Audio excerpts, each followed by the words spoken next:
मनहूस कौन? चलिए सुनते हैं तेनालीरामा की एक नई स्टोरी, मनहूस कौन। राजा कृष्णदेव राय के राज्य में चेलाराम नाम का एक व्यक्ति रहता था। वह राज्य में इस बात से प्रसिद्ध था कि अगर कोई सुबह सवेरे उसका चेहरा सबसे पहले देख ले तो उसे दिन भर खाने को कुछ नहीं मिलता। लोग उसे मनहूस कहकर पुकारते थे। बेचारा चेलाराम इस बात से दुखी तो होता, लेकिन फिर भी अपने काम में लगा रहता। एक दिन यह बात राजा के कानों तक जा पहुंची। राजा इस बात को सुनकर बहुत उत्सुक हुए। वह जानना चाहते थे कि क्या चेलाराम सच में तो मनहूस है। अपनी इस उत्सुकता को दूर करने के लिए उन्होंने चेलाराम को महल में हाजिर होने का बुलावा भेजा। दूसरी ओर चेलाराम इस बात से अनजान खुशी खुशी महल के लिए चल पड़ा। महल पहुंचने पर जब राजा ने उसे देखा तो वे सोचने लगे कि यह चेलाराम तो दूसरों की भांति सामान्य प्रतीत होता है। यह कैसे दूसरे लोगों के लिए मनहूसियत का कारण हो सकता है।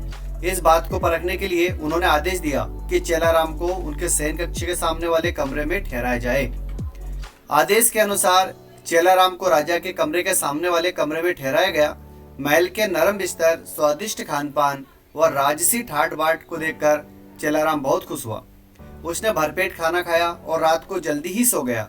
अगली सुबह जल्दी ही उसकी आंख खुल गई, लेकिन वह बिस्तर पर ही बैठा रहा। इतने में राजा कृष्णदेव राय उसे देखने के लिए कमरे में आए। उन्होंने चेलाराम को देखा और फिर अपने हर रोज के जरूरी काम के लिए चले गए।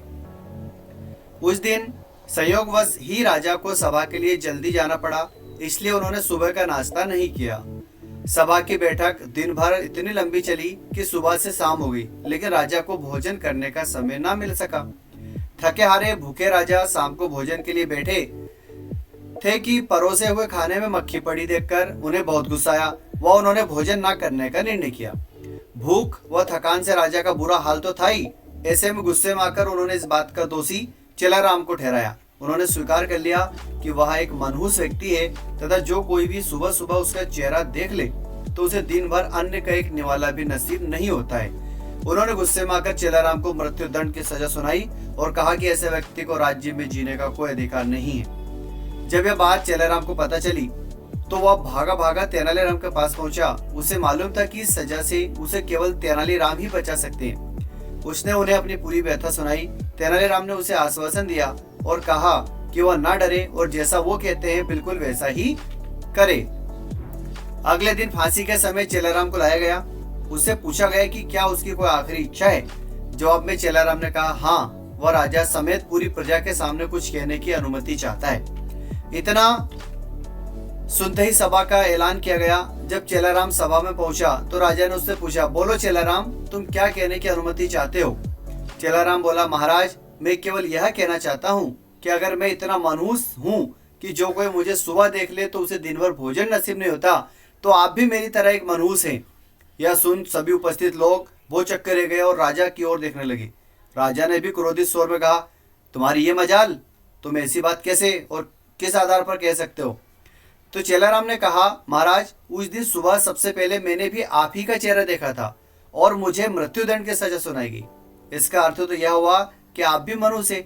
जो कोई सुबह सबसे पहले आपका चेहरा देख ले तो उसे मृत्युदंड मिलना तय है। चेलाराम की आवाज सुनकर महाराज का गुस्सा शांत हुआ और वह उन्हें यह एहसास हुआ कि चेलाराम निर्दोष है। उन्होंने शीघ्र ही उसे रिहा करने का आदेश दिया और उससे माफी मांगी। उन्होंने चेलाराम से पूछा कि उसे ऐसा कहने के लिए किसने कहा था। तो चेलाराम ने कहा, तेनालीराम के अलावा कोई और मुझे इस मृत्युदंड से नहीं बचा सकता था, इसलिए मैंने उनके समक्ष जाकर अपने प्राणों की गुहार लगाई थी। यह सुनकर महाराज अत्यंत प्रसन्न हुए और उन्होंने तेनालीराम की खूब प्रशंसा की। उनकी बुद्धिमानी को देख महाराज ने उन्हें रत्न जड़ित सोने का हार इनाम स्वरूप दिया। तो साथियों, ये थी छोटी सी कहानी। इस कहानी से हमें क्या सीख मिलती है? इससे सीख मिलती है कि तेनालीराम की इस कहानी से शिक्षा मिलती है कि बिना सोचे विचारे हमें किसी की भी बातों में नहीं आना चाहिए। तो साथियों, कहानी कैसी लगी? कृपया चैनल को लाइक, शेयर और सब्सक्राइब जरूर करें और आपके छोटे भाई आर.के. का हौसला बढ़ाएं। इसी प्रकार आपका छोटा भाई आर.के. हाजिर रहेगा नेक्स्ट स्टोरी के साथ। तो प्यार बनाए रहें, लाइक और सब्सक्राइब करते रहें। Thank you very much.